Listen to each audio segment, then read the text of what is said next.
Hey, what's up, guys? You're watching Bobsdecline. Today's going to be a little bit different. We're actually going to be going over a lot of frequently asked questions about the YouTube channel and about myself, including why I started the channel and where did I get the name Bobsdecline.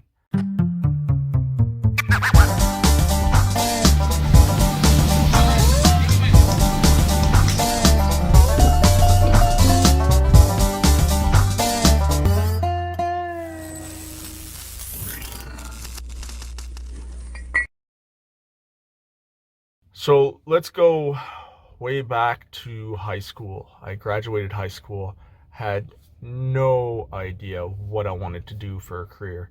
I actually joined the military. I was in an armored unit. I spent lots of time outside in harsh weather conditions, drove tanks, shot machine guns, rocket launchers, all kinds of exciting stuff.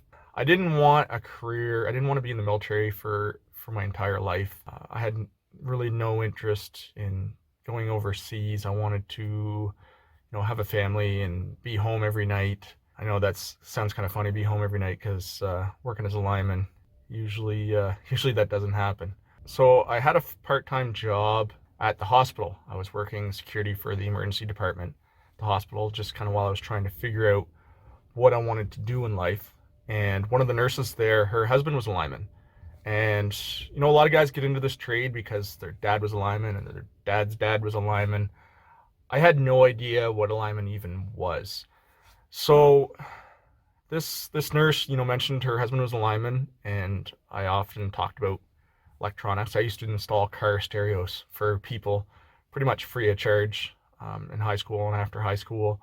So I had a basic knowledge of electronics and how electricity worked. And I love climbing things. Did lots of like rappelling and rock climbing, and I knew I wasn't scared of heights. So this nurse knew a little bit about me. She's friends with my mother, and she'd mentioned about her husband being a lineman. So I got in touch with this fella, and he shared his experience with me and kind of filled me in on the duties of being a lineman. And it really caught my attention. I knew right away this is something I wanted to do. So I had no idea where to get started. Like I said, I didn't have any family in the job. I didn't even know what a lineman did. But he gave me his books, his Block 1A and Block 1B Powerline Technician books. And there's a great big math. It must have been like this thick, all on math stuff, algebra, trigonometry, and physics. And anyways, there was a lot of reading. And in our area, the lineman, they call it a power line technician. There's actually a college course, and the college course includes the first year of training as a lineman. It gives you your commercial driver's license. They have a pole yard. Actually, the pole yard was at our company's property. They kind of worked with the college for the training, but you were considered a student of the college. So I applied for that. There was almost 400 applicants, and they were taking, I think the number was 16 guys total. So I didn't think in a million years I'd ever get in. I simply studied my butt off. There was a lot of written tests, and there was a physical and medical test, which, that was quite similar to the testing I did in the military. So that wasn't too bad. And I made the shortlist for the trade. So I got in the college, and that was back in 2003. So as I mentioned, I started on the college course back in 2003, and I began my 4-year apprenticeship to be a journeyman lineman. I certified in 2007. And a journeyman lineman, the training, it's quite similar no matter where you are in North America. You'll get exposure to rubber glove work, underground, overhead, transmission, substation. So for the general training, I did get to do and see a lot of stuff. I was quite lucky during my training. We ran submarine cables. I got to work on a few islands. I climbed and worked on some towers out in the middle of the ocean. Did the bare hand work on 138 kV, and where you can literally throw a wrench up and down and see the electricity, see the arc come off the tools under your hand. I did about a year training with our transmission department. Built 2 substations from the ground up, from start to finish. That was pretty neat. It was my first time getting experience with reading a blueprint, a little bit of metal fab, some concrete work. So that was really neat. One thing I never did get to do was any chopper work, any bare hand out of a helicopter. That's something I always wanted to do, and I never got the chance. So I probably won't now. I'm fairly happy with my service troubleman position, so we're going to be doing this for a while. I certified in 2007, and in our particular area, once you're certified as a journeyman lineman, you can further your training again. There's courses you can take if you ever want to be a trainer. And at one point, that was kind of my end goal. I wanted to train new linemen. So I took all the courses that were required for that, the train the trainer courses. There's also, we have a metering department where there's one guy that pretty much looks after all of our 3-phase metering. So I still cover him in the summertime when he's on vacation sometimes, wiring up PT, CT cabinets, stuff like that, commercial. It's more, you're not so much in a bucket truck, you're pretty much in a big old commercial building in a concrete basement wiring stuff up. Pretty much all the guys are certified to do underground work, but we do have courses involving working in confined spaces. So I do have the confined space working course along with the confined space rescue course. Pretty much everything else is standard yearly training, you know, tower rescue, pull top rescue with the guys, your WMIS and first aid, defensive driving courses. We get refreshers on all that stuff on an annual basis. Within our company, we have our lead linemen. They're the guys that, you know, run the jobs, look after the trucks. They're assigned a truck. And within the lead lineman position, we have guys that do more underground than others. There's hotline truck, the rubber glove truck. I did a couple of years working on the rubber glove truck. And then we have our construction crews, our maintenance crews. And we generally try and kind of shuffle that around. It's not a small company, but it's not so big that we have guys dedicated to just one area of work. We try to keep all of our linemen well-rounded with the different types of jobs. And what I'm doing now is I have a smaller boom truck and I have my own area outside of the office. It's a small, kind of a rural area. The population of my town is about 20,000 people. And I basically keep my truck at home and I'm first response to all the trouble within my area. I've been running this channel for maybe 3 years now. And it started off, we were getting slammed one winter. We had storm after storm. And there was one particular area of town that had like 5 or 6 outages within maybe 3 months. And it was an upper middle class part of town, new construction and a lot of underground lines and stuff. But the overhead portion was backlot. We couldn't reach with our trucks. A 3-phase feeder right in there.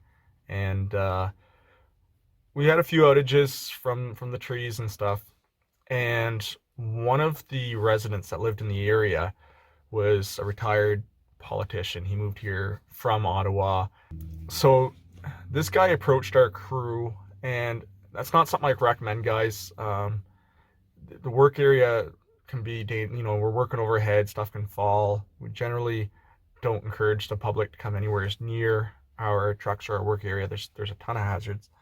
This guy was approaching our work area, and I had a work permit. There was probably, I think there was 3 other guys working 2 trucks there, and he was mad. So I met with him before he got into our work area where it was a little bit safer, and kind of sympathized with him a bit and said, you know, like right now we're working our hardest to get your power restored, but it's not really a good time to talk. And he wasn't aggressive, but yeah, he was aggressive. So I remember one of the lines he says is, he said, "I have questions for you." And what I responded was, "And I have answers." And he says, "Okay, I'd like to hear them." So we took a minute. You know, the rest of my crew was just kind of wrapping up, packing up the trucks and stuff as we were just opening the line. We're heading down the line to do the actual work. So one of the things this guy said is he he pretty much said, "Do you guys even know what you're doing?" He said, "I seen your truck drive by like 5 times. Look like we're driving in circles." This particular job, there was a tree on fire back lot. So I'd gotten a call from the fire department. The 911 was called. And we have a procedure to follow, like all trades. And first thing we do is arrive on site to assess the situation. So we arrived on site, and I went to the fire chief and basically said, that line's still energized. It didn't kick. It was 3-phase. One of the fuses blew, but there was still an electrical hazard. So we instructed him to keep everyone back, and I quickly left the scene to dump the line. Dump the line meaning shut off the power. So the residents see me drive up, then they see me leave. I go dump the line. I come back, let the fire department know that everything's safe, and basically take a better look at the situation as a whole. So there was still a little bit of stuff burning. Most of the fire goes out once you dump the line, but there was, some of the tree was still burning. So you can't just start shooting water at that stuff. So I explained this to this guy, and I left again to set up my truck where I could access the 3-phase line, and we put some trip grounds on. I got a permit, called our dispatcher, put the trip grounds on. I drove by again right past his house to a normal open to verify that those switches were open. Anyways, I could go on, but basically I explained to him the procedure and why we were driving around in circles, or so it seemed.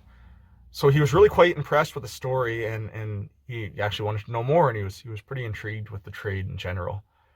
So by the end of it, he'd actually come by, brought our crew some coffee and stuff, and he was just super friendly and expressed his interest into our trade, and asked a few more questions and stuff. So everyone's out there doing their best, and people get frustrated.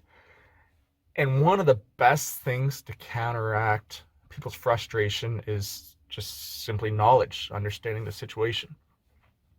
So I made a few YouTube videos explaining our trade a bit more. It's kind of a trade that not a lot of people know about, and they don't get to see what we do. They think sometimes that when there's no power outages, there's no work. When there's an endless amount of maintenance and projects, construction on the go. So I wanted to kind of share our experience, or a glimpse into our secret trade with the general public. And I got a really positive response. I was getting a lot of feedback, a lot of positive feedback. So I started the series Being a Lineman, where I just recorded actual response to no power calls and stuff, and showed the procedures as to how we approach these outages. So kind of funny, one of the comments in one of my Being a Lineman videos, the guy said, "So does being a lineman mean that you're always working in the dark?" And I had to laugh. It's like I said, I'm a one-man trouble response crew. So a lot of the times when I can find an appropriate time to get some footage and take the time to explain to you guys what's going on, it's at night, because the response from my assistants takes a little longer. During the day, there's crews out working everywhere, and I try not to let the videos interfere in any way, shape, or form with the restoration time. Which, by the way, all my editing and all that stuff is done at home on my own time.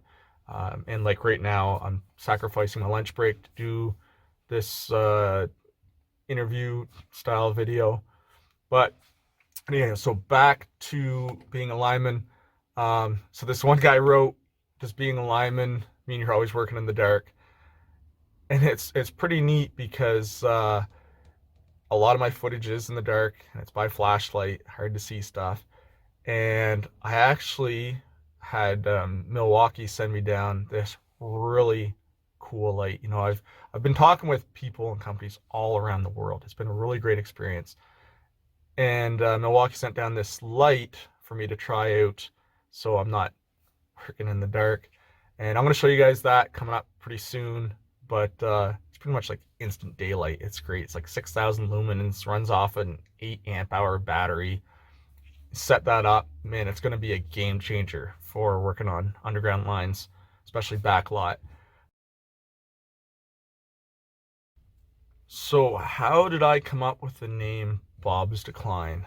This is not probably, it is the most frequently asked question in the comments thread. And I've answered it a few times. It's really not that exciting of a story. I wish it was. But here it is.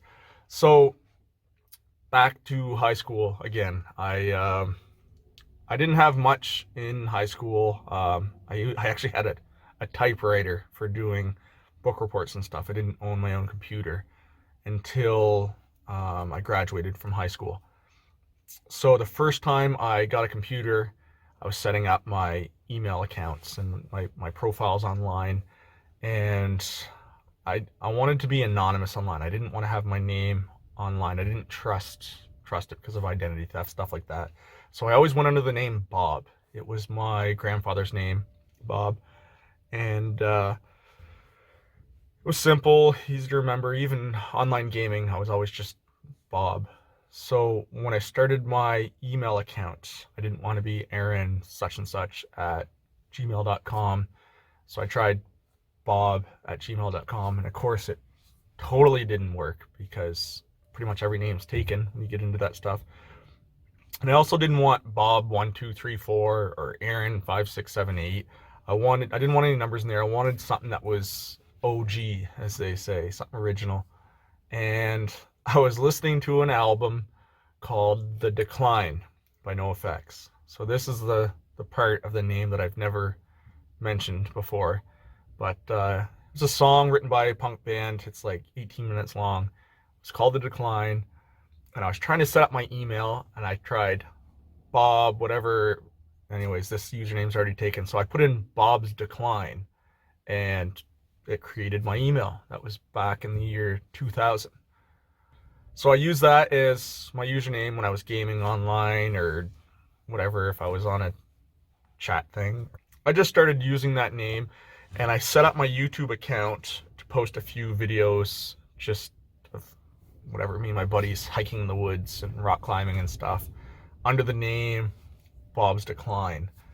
And when I first started making videos about line work, for one, I didn't think it was going to take off at all. I didn't think I'd get any more than a few dozen views, and it took off fairly quickly. And I was thinking, oh shoot, I got to change this name to Lineman something, or East Coast Lineman, or whatever. And I decided just to keep rolling with it. It's Bobsdecline. It's original, easy to remember, nothing real special to it, but that's how I come up with the name, the channel name, and we're going to keep rolling with that. I really appreciate all the support over the years, a lot of really positive comments. I've learned a ton. You never stop learning in this trade, every day. And I get questions from people all around the world that sometimes I got to dive back into the books and refresh my memory on stuff. And it's been a great experience, and I hope to do it for many years to come. If you're not subscribed and you do have an account on YouTube, if you subscribe, and it helps support the channel. So yeah, thanks for checking in, guys. See you next time.